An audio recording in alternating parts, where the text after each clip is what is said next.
Hi అండి, welcome to Shanti home maker. అందరికీ నమస్కారం అండి. ఈరోజు మనం ప్రైమ్ మినిస్టర్ మోడీ గారితో ఓపెన్ చేసిన చర్లపల్లి రైల్వే స్టేషన్ చూసేద్దాం. ముందుగా అంబియన్స్ చూడటానికి ఎయిర్పోర్ట్లా చేశారు.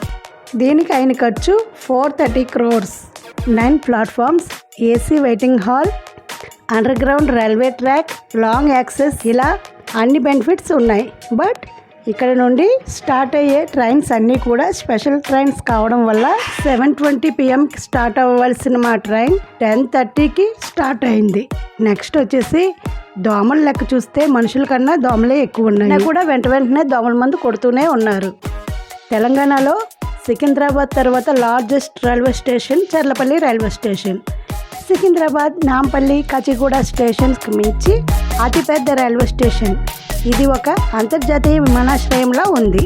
రైల్వే స్టేషన్లోకి ఎంటర్ అయినప్పటి నుంచి ఫుల్ ఏసీ, లోపల ఏసీ వెయిటింగ్ హాల్, దాంతోపాటు స్లీపింగ్ పాడ్, కెఫెటేరియన్, ఫుడ్ కోర్ట్ కూడా ఉంది.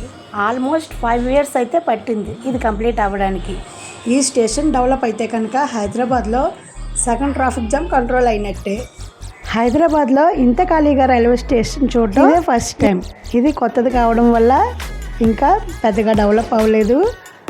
నెక్స్ట్ 1 year తర్వాత ఈ స్టేషన్ ఎంత రష్గా ఉంటుందో చూడాలి. మరి ఇక నుంచి మనకు చర్లపల్లి అంటే గుర్తుకొచ్చేది చర్లపల్లి రైల్వే స్టేషన్.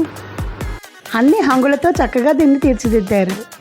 చాలా అందంగా దీన్ని తయారు చేశారు. రియల్గా ఒకసారి దీన్ని చూడాలి, చూసి తీరాలి. నిజంగా చూస్తే ఢిల్లీ ఎయిర్పోర్ట్కి వచ్చామా లేదంటే ఫారిన్కి వచ్చామా అన్నట్లుంటుంది. ప్రస్తుతానికి ఇక్కడ స్పెషల్ ట్రైన్స్ మాత్రమే వెళ్తున్నాయి. త్వరలో అన్ని ట్రైన్స్కి అవైలబుల్గా ఉంటాయి. ఈ రైల్వే స్టేషన్కి వచ్చే దారిలో మాత్రం ట్రాఫిక్ అయితే అంతగా ఉండదు. ఈ చర్లపల్లి రైల్వే స్టేషన్ కోసం తెలుసుకున్న వివరాలు మీకు నచ్చితే లైక్ చేసి షేర్ చేయండి. Thank you for watching.